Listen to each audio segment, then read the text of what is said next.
Alors pour clore cet aspect plus végétal du jardin sous la lumière de ce qu'elle peut apporter à la biodiversité, j'aimerais parler de deux choses. D'abord, tout ce monde végétal finalement que vous avez dans votre jardin, c'est le couvert en fait pour énormément d'animaux en fait, pour le règne animal. Hein, on dit souvent, si vous voulez qu'il y ait de la biodiversité dans votre jardin, apportez le gîte et le couvert. Le couvert, c'est la plus grande variété possible d'espèces, de variétés végétales. Pas que végétales, on a aussi tout ce qui est champignons, on a tout ce qui est algues, lichens, etc. qu'on peut retrouver aussi, euh, les mousses qu'on peut retrouver dans la nature, dans son jardin, sans avoir à faire grand-chose. Tout ça, c'est le couvert. C'est ce qu'on appelait ce qu'on appelle toujours, je pense, le premier maillon de la chaîne alimentaire. C'est-à-dire ces êtres vivants qui reçoivent l'énergie du soleil et peuvent la transformer pour en faire de la matière vivante. Donc forcément, ce que vous avez créé comme variété ou ce que vous avez installé comme variété végétale dans votre jardin conditionnera très logiquement la variété d'animaux et d'espèces vivantes qui se nourrissent des plantes, euh, voilà, par effet domino. Alors, euh, j'aimerais juste, alors je suis assez, j'aime beaucoup tout ce qui est plantes sauvages et jusqu'à récemment, je faisais des promenades dans la nature où j'invitais les gens à reconnaître les plantes sauvages et expliquer comment on pouvait les utiliser à des fins culinaires, à des fins thérapeutiques et aussi à des fins parfois purement pratiques. Euh, Par exemple, il existe de très bonnes plantes pour nettoyer ces plats qui ont attaché au fond, par exemple. Voilà. Enfin, et dans le jardin, il y a beaucoup d'utilisations de plantes sauvages qui sont très intéressantes. Il faut juste savoir que toutes ces plantes sauvages, d'un point de vue de la biodiversité, sont les mieux adaptées pour attirer dans votre jardin la faune sauvage. Tout simplement parce qu'elles viennent d'ici. Quand je dis plantes sauvages, je pense à plantes sauvages locales.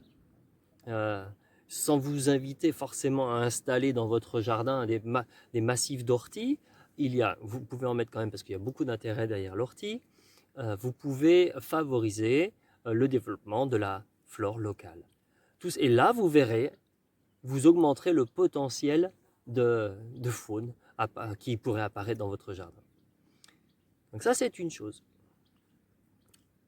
Si aussi vous invitez les plantes sauvages dans votre jardin, ou si vous en prenez soin, vous laissez se développer de manière maîtrisée comme vous l'entendez, sachez que vous aurez à portée de main donc des plantes qui pourront vous nourrir. Il y a de très bonnes plantes sauvages d'un point de vue nutritionnel, d'un point de vue nutritif, qui font des très bons substituts à des salades, à des épinards. Voilà, il y a énormément de recettes. Je vous invite à aller sur ma chaîne YouTube, vous verrez quelques petites vidéos, des courtes vidéos qui parlent des plantes sauvages aussi, si ça peut vous inspirer un petit peu. Et il existe énormément de ressources sur Internet à ce propos aussi. Mais pas que nous nourrir, c'est aussi nous soigner. Alors si vous aimez les tisanes, il y a plein de plantes sauvages qui peuvent servir de tisane. Si vous vous sentez de faire des macérats à base d'alcool, des teintures mères, des macérats huileux pour après faire vos propres baumes, vos pommades ou vos huiles de massage, il y a une quantité absolument incroyable de choses qui peut être faite. Donc, n'hésitez pas, décoction, tisane. Plus vous entrez dans ce monde-là, plus vous découvrez qu'il y a énormément de potentiel derrière ça. Donc vous pourrez faire, encore on rejoint cette logique de choix d'aménagement ou d'installation de plantes qui vont avoir plusieurs fonctions. Et si elles ont plusieurs fonctions, elles seront plus durables. Si vous acceptez que le plantain vienne dans votre jardin, eh bien vous avez derrière ça, vous avez toute la faune qui vient avec, donc il y a plein de butineurs qui viennent autour du plantain. Vous avez un très bon remède contre le mal de gorge, vous avez un bon laxatif doux, c'est-à-dire que ça ne va pas vous purger, mais ça va vous permettre d'évacuer avec douceur ce qui a besoin d'être évacué. Vous avez de la nourriture, vous pouvez faire des pestos avec les feuilles de plantain. Vous avez de la nourriture pour les oiseaux, puisque les graines de plantain sont de ces graines favorites qu'on donne aux oiseaux à la fin de l'hiver. Voilà. Et je vais m'arrêter là. Mais on peut aussi se nourrir des jeunes boutons tendres du plantain lancéolé, qui a un goût de champignon, qui peut être mangé cru ou empoêlé. Ah, c'est juste pour donner un exemple avec une plante qui est très commune. J'aurais pu vous donner l'exemple de l'ortie, du pissenlit, qui sont des plantes super intéressantes d'un point de vue nutritif, d'un point de vue santé, thérapeutique et autres. Donc voilà, là aussi c'est vraiment pour illustrer ces aspects multiples qu'il peut y avoir derrière une seule plante et que ça peut supporter plusieurs fonctions. Alors, c'est très bien d'avoir développé la flore dans votre jardin, la rendre la plus variée possible, ou de vouloir le faire. Mais il faut penser que si vous attirez des animaux, il va falloir en quelque sorte assurer que non seulement ils puissent venir, mais en plus qu'ils puissent survivre au passage dans votre jardin. Alors beaucoup d'animaux ne peuvent que passer, chacun a ses habitudes. Certains peuvent y héberger, et ce sera à vous, on va voir ça juste après, de mettre en œuvre ce qu'il faut pour qu'ils aient envie de rester, si vous avez envie qu'ils restent, ceux-là en tout cas. Mais il y a quelque chose, il y a quand même un grand ennemi de l'animal sauvage. Et c'est très triste, j'aime pas le dire parce qu'en fait, en dehors de l'humain, j'aime pas le dire parce qu'en fait c'est un animal que j'adore. En fait, le chat est un des pires ennemis de la faune sauvage. On pense à tous les petits oiseaux, on pense à tous les gros oiseaux, on pense à tous les petits mammifères. Donc bon, les mulots ça fend pas trop le cœur. En général parce que bon ils ont tendance à prendre pas mal de place et les chats vont jamais manger tous les mulots. Je pense à un animal, un petit mammifère tout mignon qui ressemble au mulot et qui a un museau très pointu, donc c'est pas un mulot, presque comme une petite trompe au bout, c'est une musaraigne.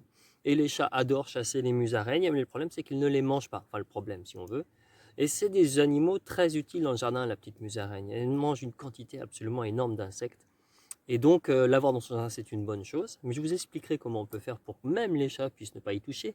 Mais sachez qu'un chat, s'il est laissé à l'état libre dehors, va vraiment pouvoir faire, si les aménagements ne sont pas bien pensés, faire des véritables hécatombes dans la faune que vous allez attirer dans votre jardin.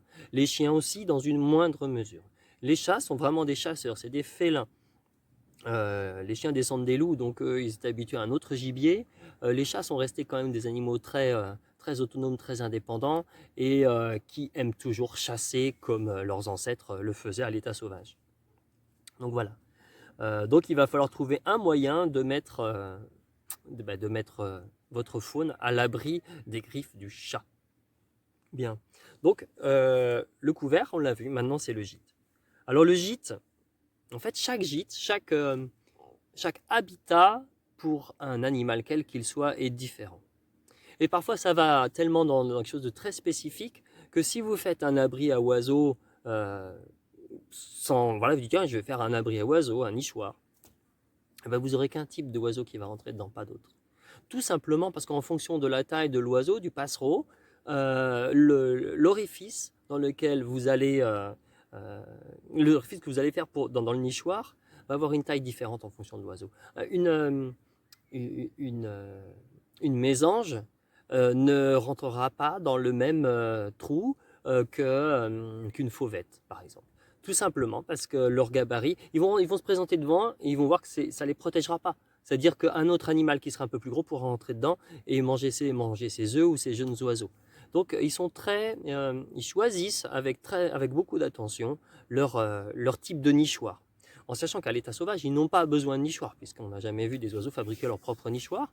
Ils ont leur propre code, leurs propres habitudes entre fabriquer des nids et occuper des troncs d'arbres, par exemple, des trous dans les troncs d'arbres. Donc, il y a énormément d'habitats ou de lieux dans lesquels les animaux vont pouvoir, qui sont venus dans votre jardin, vont pouvoir se réfugier, s'abriter, se cacher des prédateurs et aussi pour hiberner. On a le cas du hérisson qui est un animal qui hiberne, on a l'hérault, le loir qui sont des animaux qui hibernent. Dans une certaine mesure, tout ce qui est mulot, campagnol, certains aussi passent par des phases d'hibernation plutôt plus courtes. Mais voilà, il faut pouvoir leur offrir cette possibilité et c'est là qu'il faut s'informer. Parce que parfois on veut bien faire et puis finalement on ne fait pas bien du tout. On dit ah tiens je vais mettre une cabane à hérissons, j'achète une cabane à hérissons, je la mets dans mon jardin et il n'y a jamais de hérissons qui viennent. Bah, il faut réfléchir, il faut essayer de comprendre pourquoi. Bah, tout simplement pour beaucoup de gîtes, beaucoup d'habitats, enfin de maisons animaux, on va avoir des besoins bien particuliers. Un nichoir ne va pas s'orienter au nord. Voilà. Il y a des orientations idéales pour des nichoirs. Tout simplement en termes de température, en termes de hauteur aussi. Bah, si vous le mettez trop bas, bon, il y a le risque des prédateurs, mais c'est aussi les oiseaux ne vont pas y aller. Certains oiseaux ne vont pas y aller parce que ce n'est pas leur niveau dans lequel ils évoluent et qu'ils vont chercher à nicher. Alors quoi de plus agréable de voir une nichée d'oiseaux qui pépile au printemps dans son jardin. Donc ça, c'est tout à fait possible. Mais si vous ne mettez pas le nichoir où il faut, vous n'en aurez jamais. Il va servir à supporter la mousse éventuellement ou au lichen et pas beaucoup plus. Donc il faut s'informer. Alors je ne vais pas vous donner toutes les informations parce que je pourrais y passer des heures et je ne les ai pas toutes. Par contre, je mets en lien quelques documents qui pourront vous aider, vous donner des pistes et donner pas mal d'éléments. Et après, c'est un jeu de recherche. C'est-à-dire qu'il existe énormément d'informations sur Internet. Vous avez envie d'une chose, vous allez chercher, vous cherchez l'information. Est-ce que sur cet arbre-là, ça irait? Est-ce que ce serait pas mieux le long de la maison, etc., etc. Les hirondelles, tout est possible en fait. Il y a énormément de choses qui sont possibles. En les laissant un minimum tranquille, plein d'animaux peuvent s'installer. Alors on va commencer par les insectes. Alors le truc classique qu'on a vu apparaître depuis 15-20 ans, ce sont les hôtels à insectes. Alors les hôtels à insectes, l'idée est très ingénieuse, c'est-à-dire que vous mettez dans un lieu que vous avez construit un ensemble de micro-habitats adaptés à une quantité plus ou moins importante d'insectes. D'accord? Donc voilà, ça leur permet de s'y installer, d'y hiberner, de se reproduire, de pondre, etc. Donc là, vous trouverez une quantité absolument énorme de modèles d'hôtels à insectes sur Internet. Vous pouvez, si vous ne voulez pas les faire, alors là, je vais venir là-dessus, mais là, on va commencer à toucher au côté pratico-pratique où on peut commencer à avoir envie de construire. Donc si vous êtes bricoleur, même à minima, vous pouvez faire des choses très très simples comme des hôtels à insectes. Ça ne demande pas de compétences extrêmes ni de force extrême. Après, si vous n'avez pas le temps, pas l'envie, vous ne vous sentez pas peut-être qu'autour de vous, je pense souvent aux grands-pères à la retraite, les voisins sympas, etc., qui seront très heureux de participer à un projet. Et ça, c'est valable pour tout ce qui est nichoir. Je vous parlerai de pas mal d'habitats possibles. Ils seront très heureux de participer en même temps. En vous donnant un coup de main, vous faites de la transmission. C'est-à-dire que vous sensibilisez les gens autour de vous. C'est toujours cet effet buvard. C'est-à-dire qu'il y a un échange quelque part qui se fait. Alors après, si vous voulez donner une petite pièce, ça c'est vous qui voyez. Bon, à chacun les relations, hein, le papy, et pourquoi pas un enfant aussi. Il y a des enfants qui adorent essayer de bricoler par eux-mêmes. C'est une occasion géniale pour eux de s'y mettre et puis d'apprendre et puis de faire et puis de s'émerveiller de ce qui peut venir derrière, de voir que ça marche. Donc les hôtels à insectes, alors on trouvera des tiges creuses, de la paille, des tuiles, des morceaux de bois avec des trous de différentes tailles, etc. pour que différents insectes de différentes tailles puissent s'installer dans tel ou tel trou, dans tel ou tel gabarit de paille, de roseau, de bambou, etc. Donc là, cherchez de la documentation. Je ne suis même pas sûr de mettre un lien en dessous de la vidéo parce qu'on en trouve partout. Et si vous êtes flemmard ou si ce n'est pas votre truc, eh ben vous l'achetez tout fait. Il y en a plein aussi. Donc l'idée c'est vraiment de trouver. Alors là, il faut bien le disposer aussi. Il ne faut pas le mettre sur un mur nord parce que les insectes ont tendance à aimer le soleil. C'est des animaux qui n'ont pas du sang chaud comme nous et qui ont besoin du soleil pour se réchauffer. Donc il va falloir bien l'orienter. Donc là aussi, pas vraiment en fonction des régions, mais quand même en général, on l'oriente sud-est, sud-ouest ou plein sud.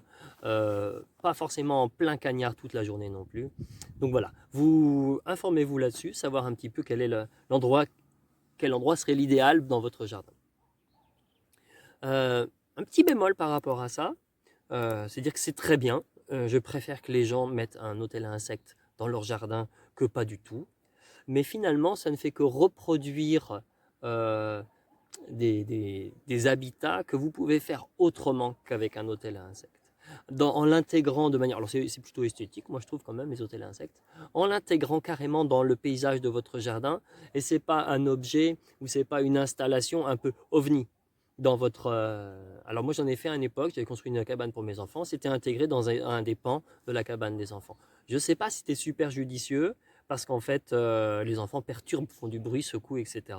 Donc je ne recommanderais pas. C'est juste pour dire qu'il y a peut-être des choses à explorer de ce côté-là en termes de, de multiples usages pour la même chose. Qu'est-ce que je voulais dire?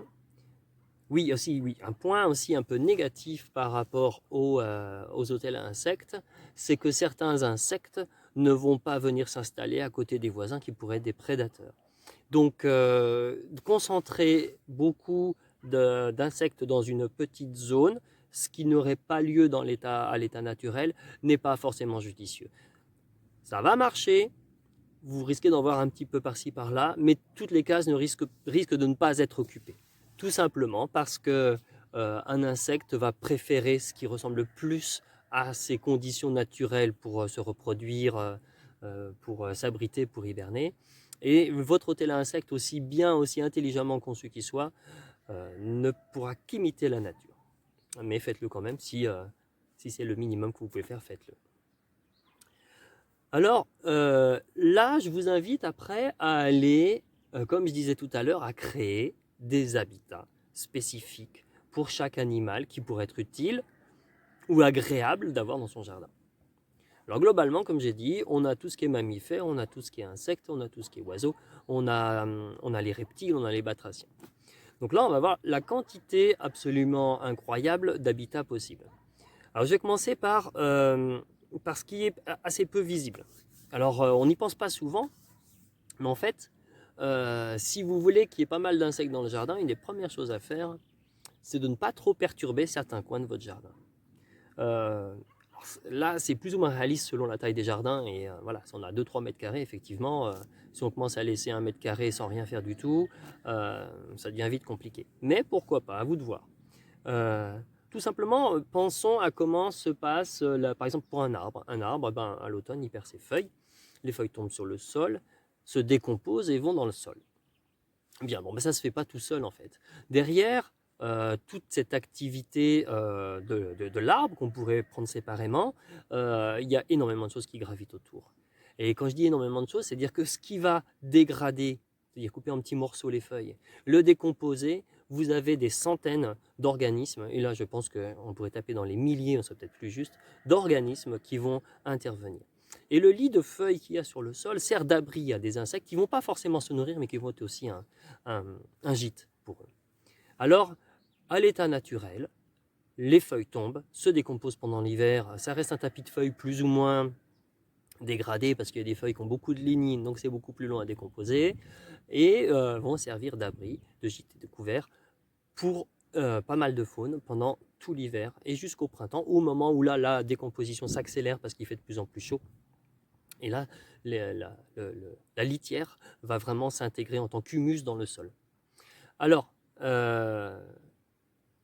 donc si vous pouvez, dans votre jardin, maintenir un coin où vous ne touchez à rien en termes de feuilles qui sont tombées sur le sol, faites-le.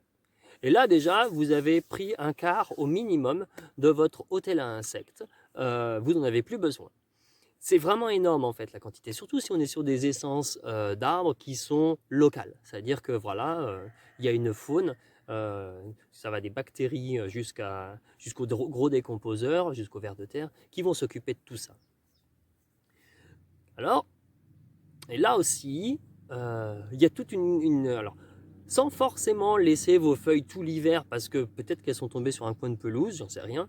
Il y a toute une gamme de possibles. Comme j'avais dit avec la pelouse, c'est-à-dire que vous pouvez tondre au bout de 2-3 semaines, le mieux c'est d'attendre septembre, mais on peut peut-être le faire pendant tout l'hiver, laisser la pelouse en prairie sèche. Et là c'est pareil. C'est-à-dire que le minimum ce serait d'en garder un petit peu, mais à la limite vous pouvez le laisser quelques temps, peut-être un mois ou quelques semaines, et ratisser avec le râteau à feuilles avec douceur, d'accord ? Laisser le temps finalement, laisser le temps finalement aux bestioles qui seraient cachées sous cette litière humide et en décomposition de s'échapper et trouver peut-être refuge sur les marges du jardin ou chez le voisin ou dans un espace sauvage qui est à côté. Et surtout, n'utilisez pas ce que j'ai utilisé pendant très longtemps en tant qu'ouvrier paysagiste. N'utilisez pas le souffleur.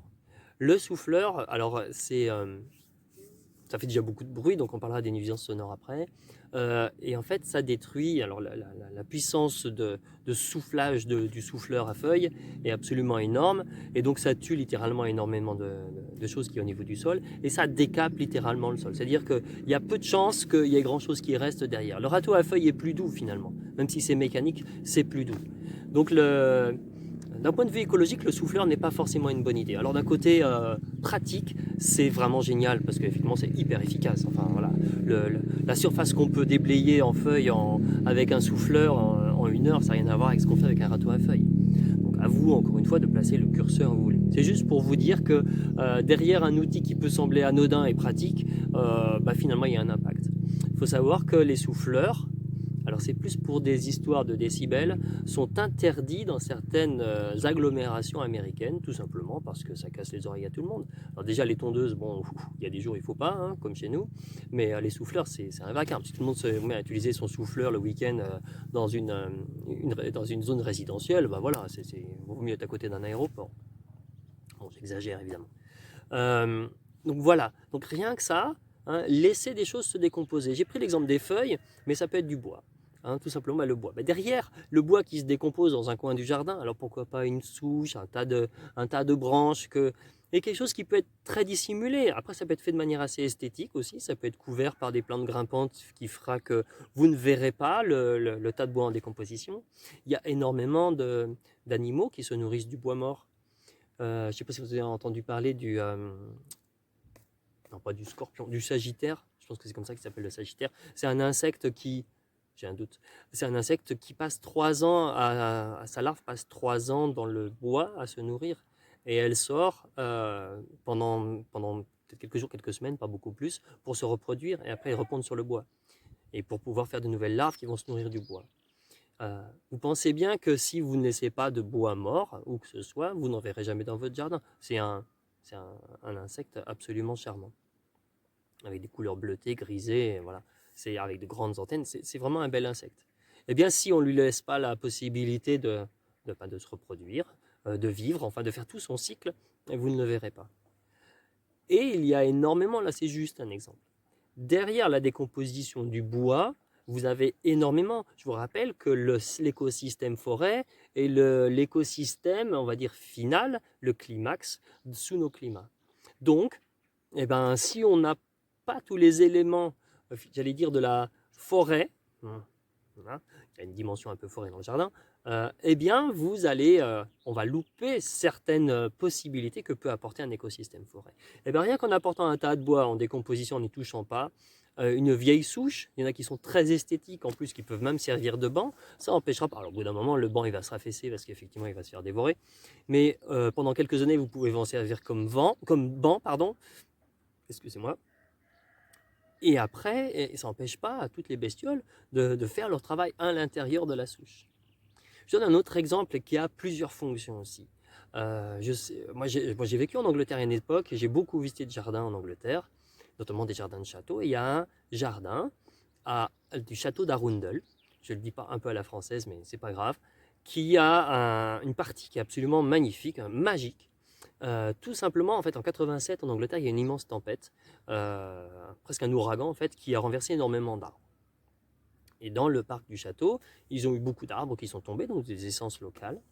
Et en fait, ils ont récupéré le bas de la souche, vous savez, la partie où il y a toutes les racines, vraiment le bas de la souche, ils l'ont retourné, et ils l'ont mis en élément décoratif dans le jardin. C'est-à-dire que ça fait presque une rocaille à base de bas de souche avec leurs racines, et il y a plein de plantations à travers.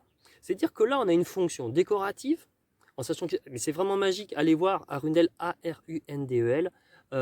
C'est vraiment magique. C'est-à-dire que ça fait, ceux qui aiment l'univers d'Harry Potter, il y a un côté un peu fantastique, quoi. Vous voyez les formes des racines un peu partir dans tous les sens, avec des plantes qui poussent à travers, de la verdure, des fleurs, etc.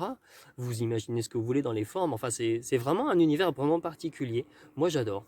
Donc vous avez ça, ça sert d'abri à énormément de bestioles, parce qu'il y a le côté aussi souche au soleil, c'est bien chaud, donc vous allez avoir des lézards dessus, vous risquez d'avoir des orvets, etc. Donc vous avez un nouvel habitat, vous avez des habitats pour tout ce qui est décomposeur, dégradeur de matière organique, et vous avez un jardin esthétique. Donc ça, c'est juste un exemple. Et franchement, je suis loin de savoir tout ce qui se fait ou tout ce qui se peut faire, tout ce qui peut se faire. Et je vous invite chaleureusement à faire vos propres explorations et pourquoi pas vos propres expérimentations. C'est-à-dire que finalement, on peut trouver plein d'exemples dans des magazines, sur Internet, etc., plein d'inspirations. Mais parfois, finalement, il faut juste écouter son cœur et puis dire, ah ouais, j'ai envie de faire ça. Eh bien, allez-y, faites-le. Faites-le, voyez le résultat, aménagez, rechangez un petit peu, peut-être éventuellement après, et faites quelque chose qui vous correspond. Et pour moi, les jardins qui ont le plus d'âme sont ceux qui correspondent qui nous correspondent tout simplement. Je pense qu'un jour je ferai une vidéo sur euh, la typologie des personnes en fonction de leur jardin. C'est-à-dire notre jardin est notre miroir, c'est une expression de ce que nous sommes. Et parfois, il y a des choses qui sont super contrôlées, et parfois, il y a des choses qui sont super lâchées prises. Et puis, il y a le jeu. Entre les deux, il y a le jeu. Tout ce qui est possible en termes d'aménagement, de jeu avec les couleurs, avec les formes, avec les expérimentations. Voilà. Donc, pour moi, bon, le jardin est un terrain de jeu où il doit régner la joie. Hein, j'ai pas toujours été comme ça. Il fallait que ça produise et que ce soit bien contrôlé. Voilà. C'est juste pour dire que lâchez-vous, faites-vous du bien, faites-vous plaisir. Votre jardin, c'est pour vous faire du plaisir. On sait pourquoi on a un jardin. C'est vraiment pour y être bien. Il faut qu'il nous ressemble, il faut qu'on y soit bien. Point barre. Donc des souches, des racines, du bois mort, comme je vous ai dit. Ça peut être juste des tas aussi, des tas de branches dans un coin. Même des petites branches, des petits branchages, des tas de feuilles qu'on va laisser comme ça. Des petits fagots, ça peut être esthétique aussi. Par exemple, moi, à une époque, je mettais des petits fagots dans les arbres, dans les branches. Des petits fagots attachés à une ficelle, c'était quelque chose d'assez esthétique. Et je savais très bien que ça hébergeait des insectes qui allaient hiberner ici dedans, qui avaient passé tout l'hiver en attendant qu'il fasse un peu meilleur. Ils étaient juste à côté de mes légumes et de mes plantes. Et donc, le jour où tout se réveillait et que, éventuellement, aussi les prédateurs du jardin qui venaient manger mes légumes et qui venaient grignoter mes fleurs étaient de sortie, eh bien, les prédateurs étaient là dans le petit tas de fagots et prêts à bondir dessus et puis faire le ménage et faire la régulation naturelle de ce qui m'enquiquinait dans le jardin. Donc voilà. Après, là aussi, je ne vais pas tout vous dire parce que je ne sais pas tout. Je sais qu'il y en a qui font des parpaings avec de la terre dedans. Il y a des insectes qui viennent percer dedans, faire leur tunnel, faire leur galerie et pondre dedans. Pourquoi pas. Le sable. Alors là, une fois, je me souviens, j'ai vu ça quand j'étais gamin dans la ferme, etc. Dans la terre qui est vraiment sableuse, on voit facilement des guêpes solitaires ou des abeilles solitaires venir faire. Ça ressemble à un mini volcan de terre fine ou de sable fin. Et au milieu, il y a un trou. Et en fait, c'est leur habitat, c'est leur abri, et c'est en même temps là où ils vont pondre.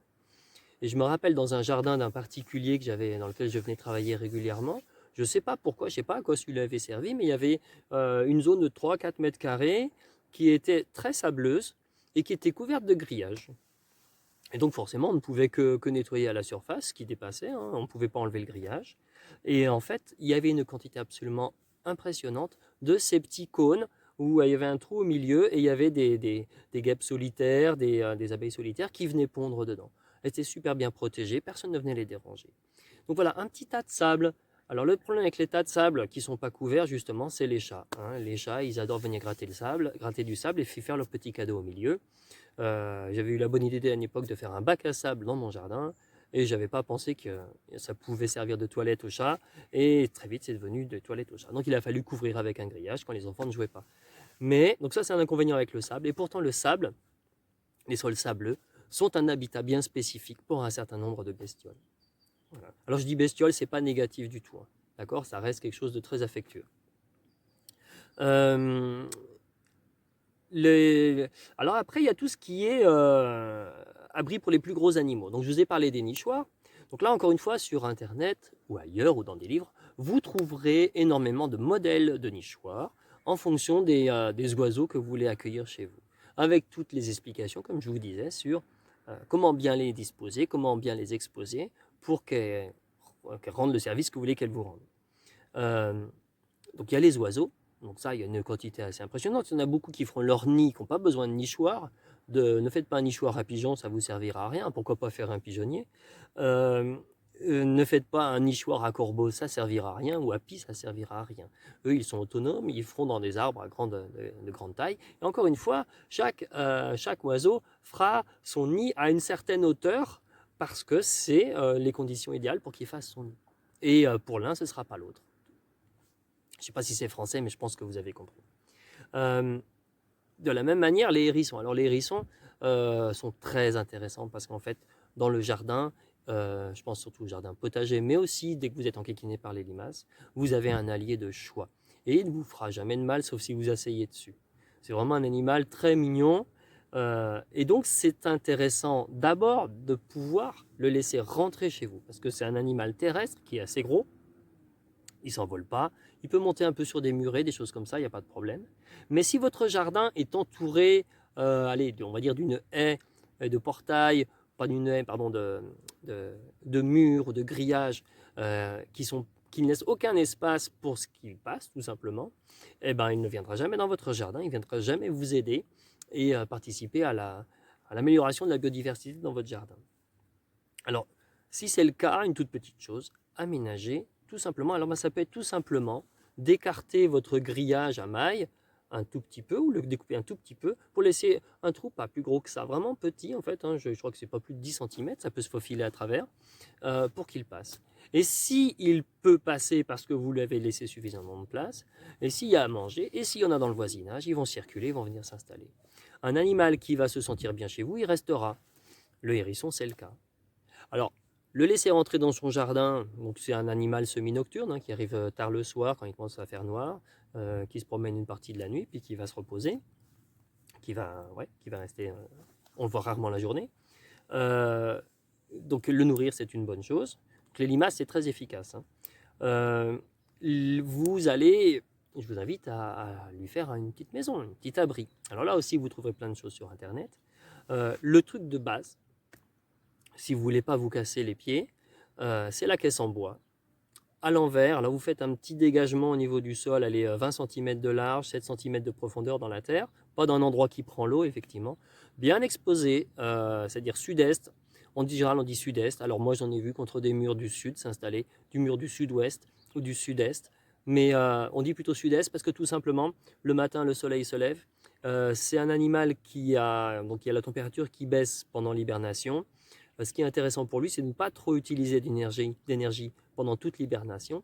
Donc s'il peut choper un petit peu de chaleur des rayons du soleil dès le matin, il gagne de l'énergie à ce moment-là, plutôt que d'attendre la fin de la journée, parce qu'à l'abri d'un mur à l'ombre en hiver, ça gèle presque toute la journée. Par contre, s'il est exposé dès les premiers rayons de soleil, il va gagner un petit peu de température et moins puiser dans ses réserves d'énergie. Donc il y a une logique derrière. Ça peut paraître bizarre, pourquoi l'orienter comme ça?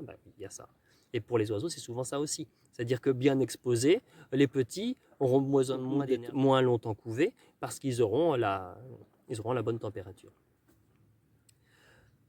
Donc abri hérisson, comme je vous disais, creusé sur 7 cm de profondeur, 20 cm de largeur, recouvré avec une caisse en bois en laissant une petite entrée pour qu'il puisse passer dessous, recouvré de branchages. Certains mettent quelque chose d'imperméable dessus la caisse en bois pour éviter qu'il prenne l'eau, mais si vous mettez suffisamment de bois dessus, éventuellement de feuillage, ça fera l'affaire. Ne cherchez pas à mettre des feuilles parce que le hérisson se roule dans les feuilles pour se faire comme un manteau. Donc ça, les feuilles se piquent sur ses pics, il s'enroule et ça lui fait comme un petit manteau, un petit œuf de feuilles. Et donc ne mettez rien dedans. C'est lui qui ira choisir et chercher ce dont il a besoin pour se protéger pendant tout l'hiver. Donc il est très habile, il sait exactement ce qu'il lui faut. Alors c'est bien d'avoir de bonnes intentions, mais finalement à vouloir trop bien faire, finalement on fait mal. Donc laissez-le faire son travail. À l'état sauvage, on ne lui apporte pas des petits gilets ni quoi que ce soit. Donc abri hérisson, nichoir à oiseaux. Et je pense à quelque chose, je vous en ai parlé tout à l'heure, je pense aussi aux chauves-souris. Les chauves-souris ont des abris très spécifiques. Ils vivent dans les grottes, ils vivent dans tout ce qui est, parfois dans des vieilles souches, et souvent dans du vieux bâti, un peu dégradé, un peu abîmé, en ruine, les vieux bâtiments agricoles en pierre, etc. Voilà. Donc, a priori, dans un jardin classique, sauf si vous avez vraiment des choses vraiment particulières dans votre jardin, comme du vieux bâti un peu dégradées, vous avez peu de chance, ou des cavernes, vous avez peu de chance d'avoir des chauves-souris. C'est-à-dire que vous allez les voir passer, je fais bien le mouvement de la chauve-souris, je trouve. Vous allez le voir passer dans votre jardin, se nourrir des insectes, etc. Et hop, il va repartir plus loin pour aller dans son repère. Il existe des modèles de nichoirs à chauve-souris qui sont super efficaces. D'accord, j'en ai vu à l'œuvre dans des arbres, ça s'accroche dans les arbres de manière générale, ou contre des bâtiments, et ça marche super bien. Alors pareil, encore une fois, faites toujours appel au papy ou au voisin bricoleur ou à votre enfant bricoleur pour en faire. C'est pas complexe. Ça demande un petit peu de capacité quand même à manier le bois, etc. Et vous pouvez faire un nichoir à chauve-souris. Je vous rappelle que les chauves-souris, si vous êtes enquiquiné par les insectes de manière générale, peut avaler jusqu'à 1/3 de son poids en une soirée en insectes mangés. Donc c'est énorme. Donc voilà, ça encore, ça rajoute une gamme supplémentaire de, de, dans l'écosystème. Ce qui est intéressant avec la chauve-souris, c'est qu'elle vient à un moment où sortent les moustiques. C'est-à-dire que plein d'oiseaux circulent dans la journée, ils pourraient manger des moustiques, mais les moustiques, on ne les voit pas trop la journée. Donc ils sortent plus le soir, vous savez bien, et la chauve-souris, elle va faire ce travail-là. Donc c'est complémentaire. C'est-à-dire que la chauve-souris ne remplace pas l'oiseau ne remplace pas la chauve-souris. Ils ont chacun leur moment pour agir, ils ont chacun leur régime, et c'est pareil avec tous les oiseaux. Pensez à la mésange bleue et la mésange charbonnière. Eh bien, elles ne évoluent pas au même niveau. La mésange charbonnière évolue plus haut dans les branches, se pose rarement au sol. La mésange bleue va facilement aller au sol et picorer au niveau du sol. Donc, c'est une généralité. Mais voilà, c'est même pour des mésanges qui ont peu de différence, on va avoir un mode de consommation, un mode de vie qui va être différent. Donc voilà, donc c'est possible. Bien. Alors, je vous ai parlé des fameux haies, donc je ne vais pas forcément revenir dessus. Les haies persistantes sont aussi de super abris pour tout l'hiver. Donc, toutes les plantes qui gardent leurs feuilles avec un feuillage assez épais, notamment les conifères, ce n'est pas forcément les meilleurs. C'est intéressant d'en avoir dans son jardin, justement, pour servir d'abri pendant l'hiver. Votre tas de compost. Alors, si vous faites du compost, un tas de compost en lui-même est un très bon habitat pour tout ce qui est décomposeur, dégradeur. S'il est bien fait, vous allez déjà. Alors, juste une petite parenthèse sur le compost. Si vous avez un compost qui est très sec, c'est qu'il n'est pas bien fait. Si vous avez un compost trop humide qui fait du jus et qui sont mauvais, il n'est pas bien fait. Donc là aussi, c'est pas forcément compliqué à bien gérer son compost. Et si votre compost est bien géré, il attirera des bestioles. Alors, très vite fait, si vous avez un problème avec votre compost, c'est une question d'équilibre entre ce qu'on appelle la matière verte et la matière brune. Donc, si vous mettez que des déchets de cuisine, vous avez beaucoup de chances d'avoir beaucoup de jus. Parce que tout simplement, ce sont des déchets organiques qui ont beaucoup de jus. Donc, il faut rajouter des choses sèches comme de la paille. Vous pouvez faire avec du carton brun, pas du carton blanc qui a des produits chimiques, du carton brun sans étiquette, etc. Des choses qui peuvent absorber le jus et équilibrer dans le compost l'équilibre entre le vert, donc l'humide, et le sec. Voilà. Donc voilà, là c'est pareil, il y a des bouquins entiers sur le compostage.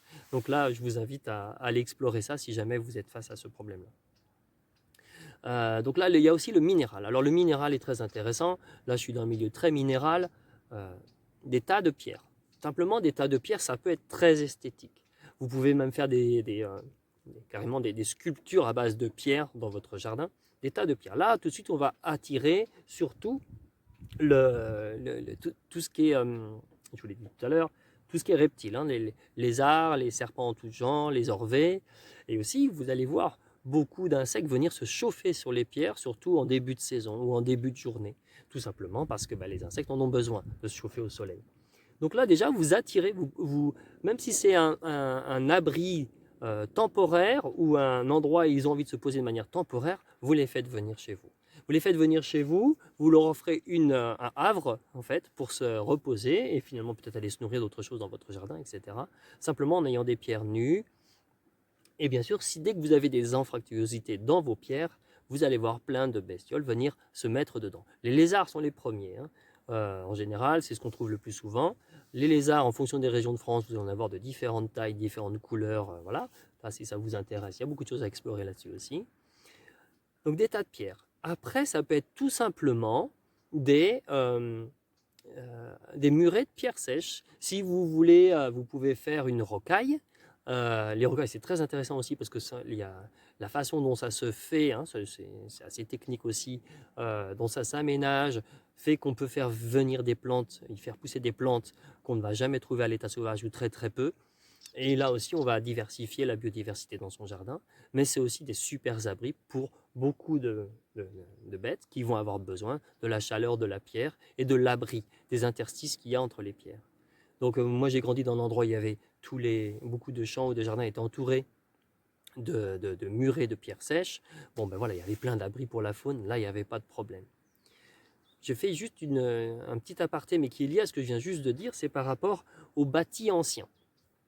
Alors, le, autrefois, voilà, c'est un autrefois très vague, il y avait beaucoup de murs, de pierres, beaucoup de bâtiments de pierre, parfois qui étaient un peu abîmés, tombés en ruine, etc.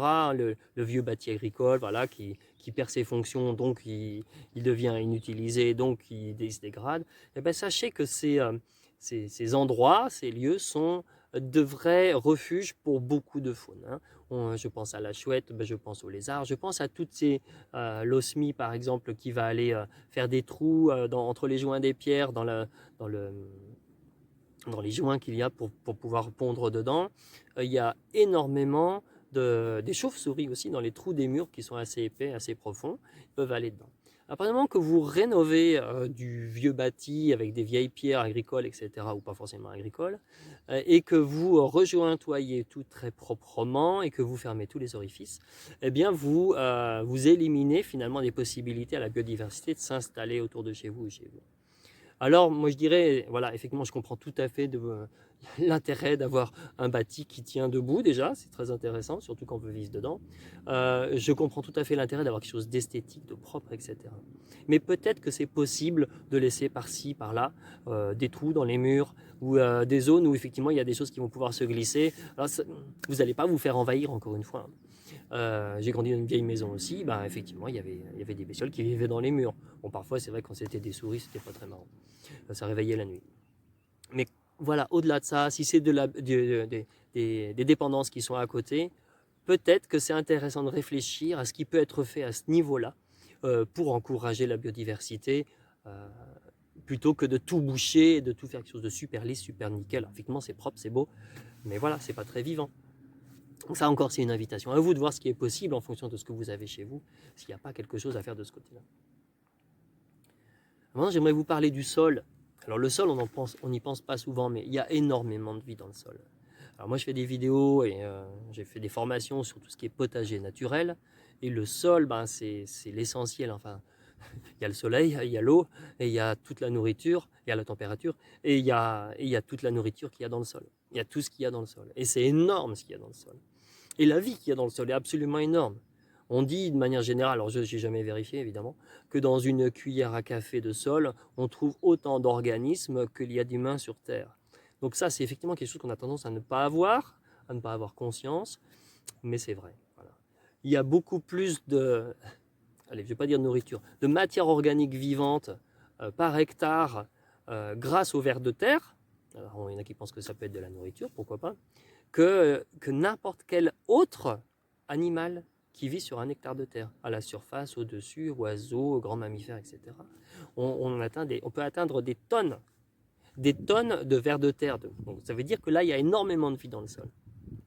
Et un sol, ça peut être un désert comme ça peut être plein de vie.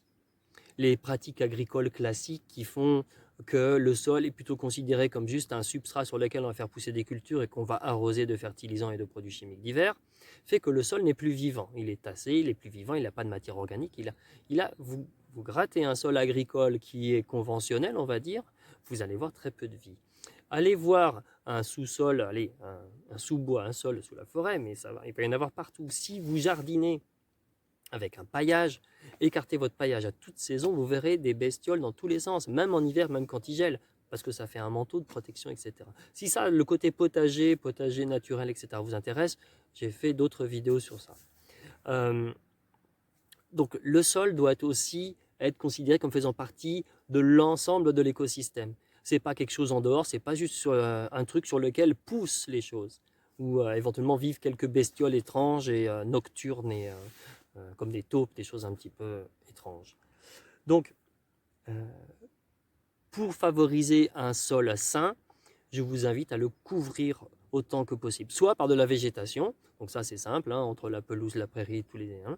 Si vous avez un sol nu, vous prenez le risque de perdre sa valeur, tout simplement parce que à la belle saison, la vie du sol permet ce qu'on appelle la minéralisation, c'est rendre tout ce qui est, donc décomposer tout ce qui est matière organique en sels minéraux qui seront assimilables par la plante, et aussi à dégrader tout ce qui est pierre, très lentement, tout ce qui est pierre, tout ce qui est rocher, etc., pour le rendre disponible à la plante.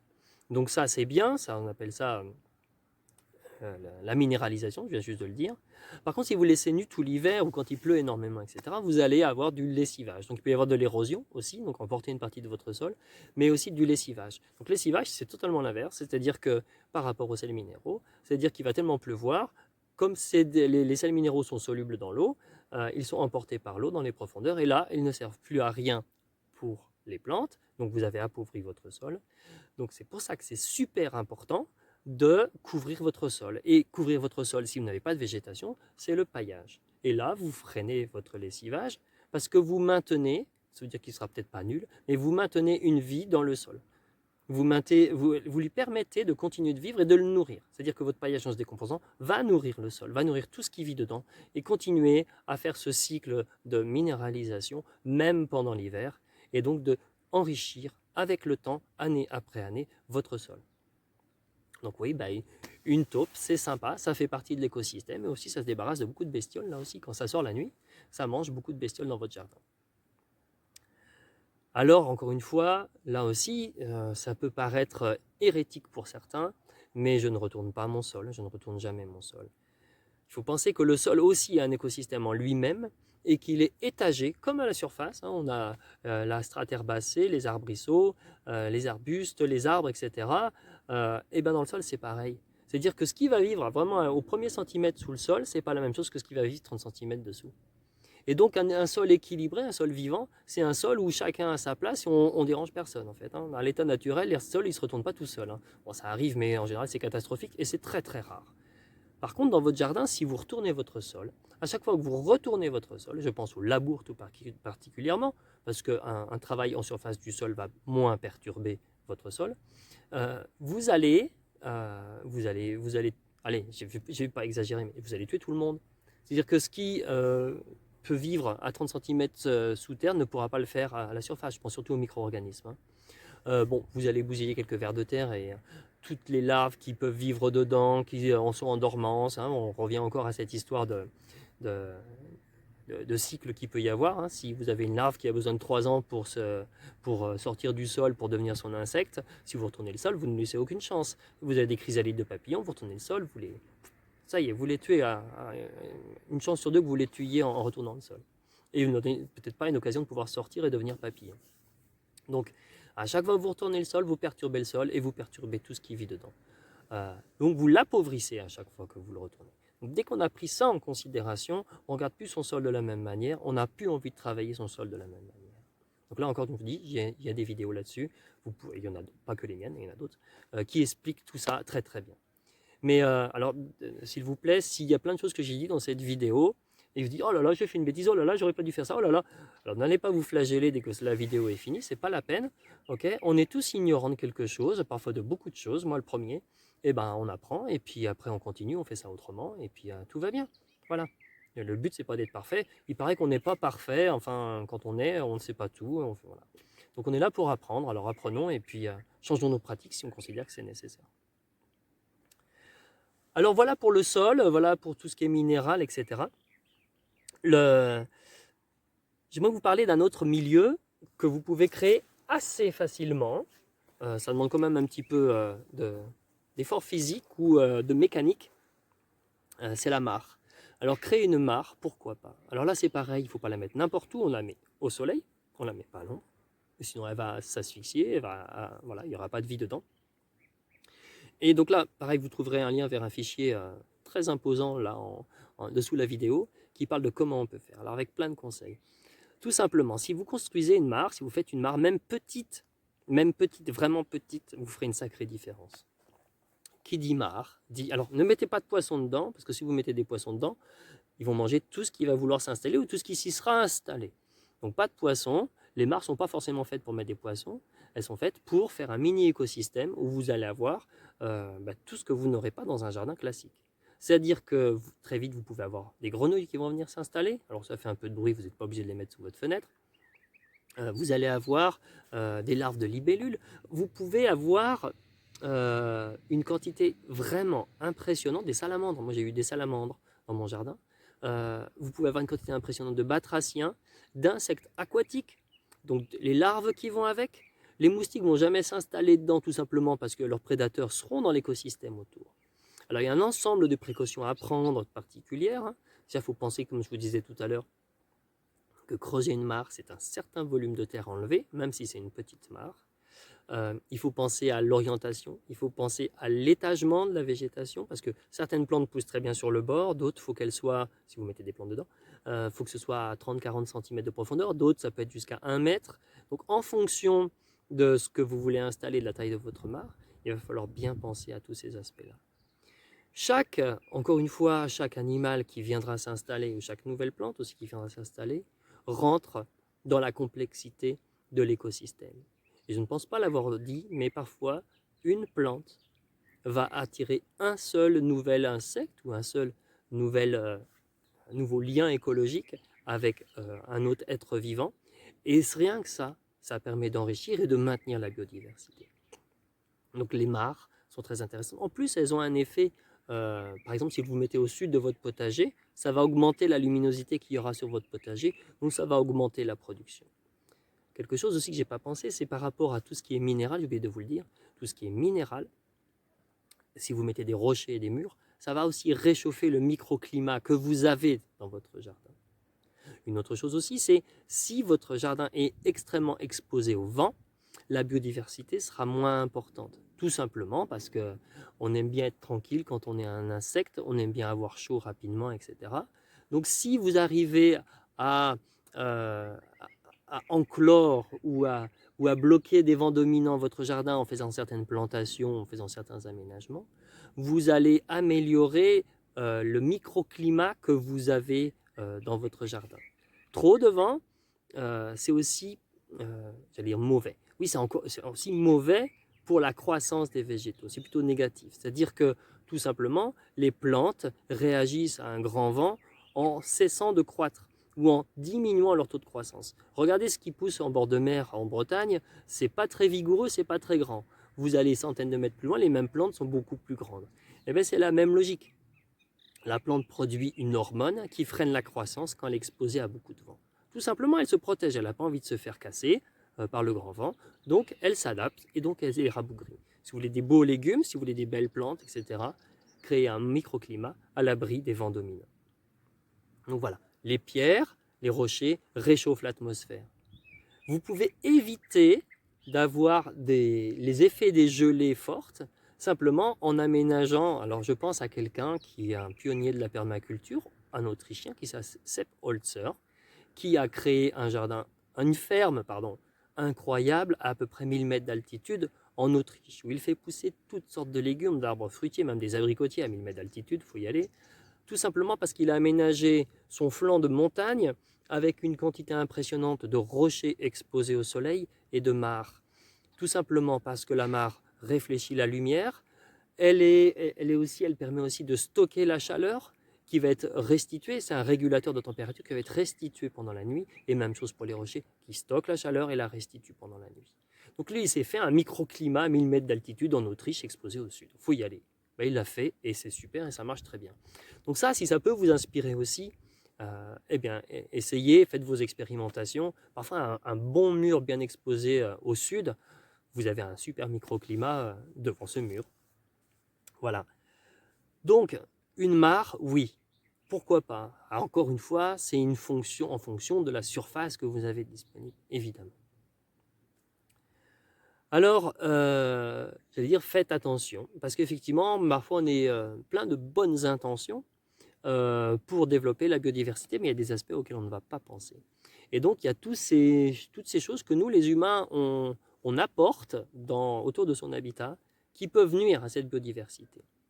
Et là, je vous invite à vous poser la question des nuisances sonores que vous avez chez vous ou autour de chez vous. Tout simplement, les sons font partie des messages que s'envoient tous les animaux. C'est-à-dire qu'on n'en entend pas beaucoup, mais bon, le chant des oiseaux, c'est un des plus évidents, le miaulement du chat aussi.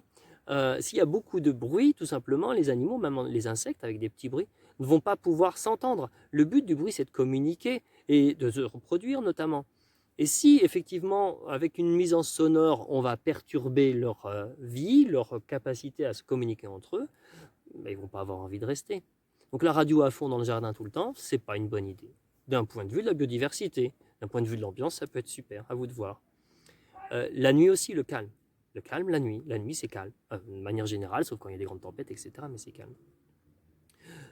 Encore les souffleurs, hein, tout ce qui est engin qu'on va trouver dans le jardin, la tondeuse, bon, c'est juste une fois de temps en temps, le souffleur aussi. Mais quand même, ça perturbe, d'accord. C'est pas très agréable pour les humains et pour les animaux non plus. Évidemment, il y a aussi les lumières. Alors les lumières, on n'y pense pas forcément, parce que voilà, des jolies petites lumières dans le jardin, c'est joli.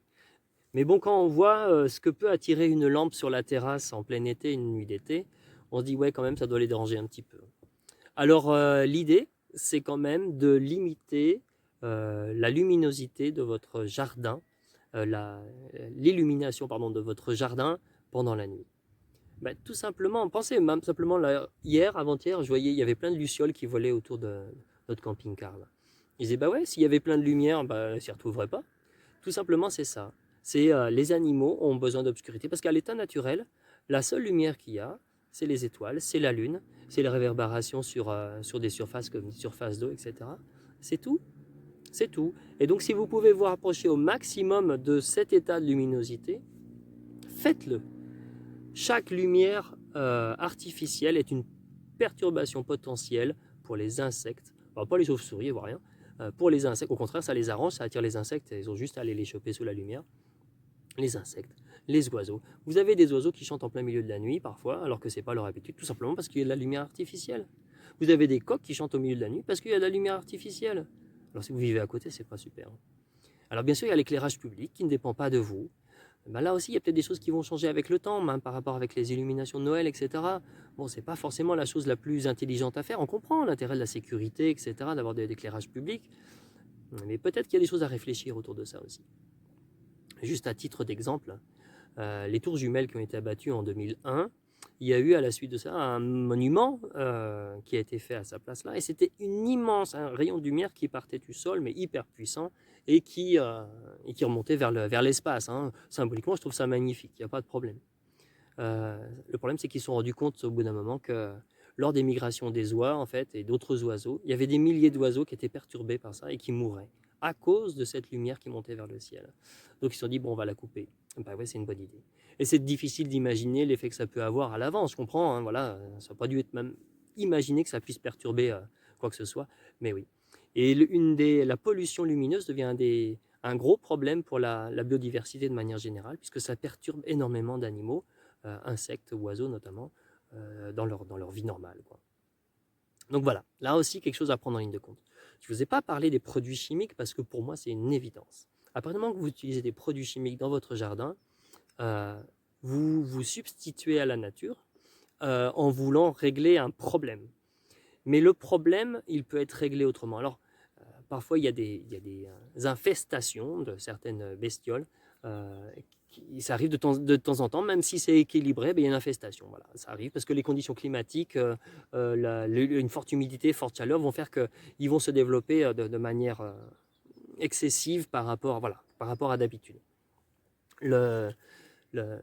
Si vous arrivez à créer un écosystème le plus équilibré possible et le plus développé, le plus varié, surtout le plus varié possible dans votre jardin, ça va s'auto-réguler. C'est-à-dire que je pense en particulier à tout ce qui est insectes qui nous enquiquinent, les invasions de champignons, etc. Si vous avez un écosystème le plus varié possible, il y a de fortes chances que dans cet écosystème-là, il y ait le prédateur qui va vous débarrasser progressivement, mais sûrement, de ce qui vous enquiquine. Donc pour moi, on n'a ni besoin de fertilisants chimiques, et on n'a pas besoin de produits chimiques, de pesticides de quelque sorte que ce soit. Vous voyez, je ne vais même pas m'étendre là-dessus parce que pour moi, ce n'est même pas un sujet. Après, pour vous, moi j'ai travaillé chez des paysagistes qui utilisaient des produits, j'ai demandé à ne pas le faire, mais c'était ok, ça n'empêchait pas que mes collègues le faisaient. Mais là, après, c'est un travail aussi d'ouverture à des alternatives possibles ou à des façons de faire différentes, mais qui peuvent marcher et que et aussi peut-être parfois un petit lâcher prise. C'est-à-dire que ouais, effectivement, s'il y a une ou deux roses qui sont abîmées parce qu'ils ont été piqués par des pucerons, voilà, peut-être que c'est pas si grave que ça. Donc, pour moi, comme je vous disais, c'est pas un vrai sujet et ça ne devrait pas l'être. Après, si pour vous, ça reste un compromis et qu'à côté, vous faites des gestes qui vont dans ce sens, dans le sens d'une plus grande biodiversité, eh ben ok. Alors là, je sais que je vais me faire jeter des tomates pourries et des pierres si je dis ça, mais je préfère, comme je disais en début de vidéo, qu'il y ait peu d'évolution que pas du tout, ou que de la régression. Donc bah, prenons ce qui prend, prenons ce qui vient, et puis c'est très bien. Alors, je vais bientôt m'arrêter. Je pense avoir fait le tour de tout ce dont je voulais vous parler dans cette vidéo. N'hésitez pas, comme pour les autres vidéos, à me faire des retours et me poser des questions. Alors je n'aurai peut-être pas toutes les réponses, mais je chercherai à trouver les réponses, parce que tout simplement, c'est une façon intelligente de faire, et moi, ça me permet d'aller explorer des choses aussi que je n'avais pas encore explorées. Donc n'hésitez pas si vous avez des questions. Et honnêtement, j'espère que, bon, déjà ça vous a plu, mais que vous allez oser, quelles que soient les opinions de votre entourage ou la peur de ce que les gens peuvent en penser, vous allez oser explorer tout ça par vous-même et mettre votre propre teinte à tout ça, votre propre personnalité, parce que c'est justement en osant faire des choses un peu différentes, en osant expérimenter, que vous allez peut-être trouver des vrais trésors. En tout cas, pour moi, un des plus grands trésors que je trouve à être dans mon jardin et à développer la biodiversité, c'est de pouvoir observer justement le développement, l'amélioration, euh, l'évolution positive de ce qui se passe autour de moi, dans la nature. En sachant que pour moi, ça reste un parallèle très intéressant avec ce qui peut se passer à l'intérieur, mais ceci est le sujet d'une autre vidéo. Je vous souhaite à tous une très belle journée et de magnifiques expérimentations pour le bien de nous et le bien de la Terre de manière générale. À bientôt!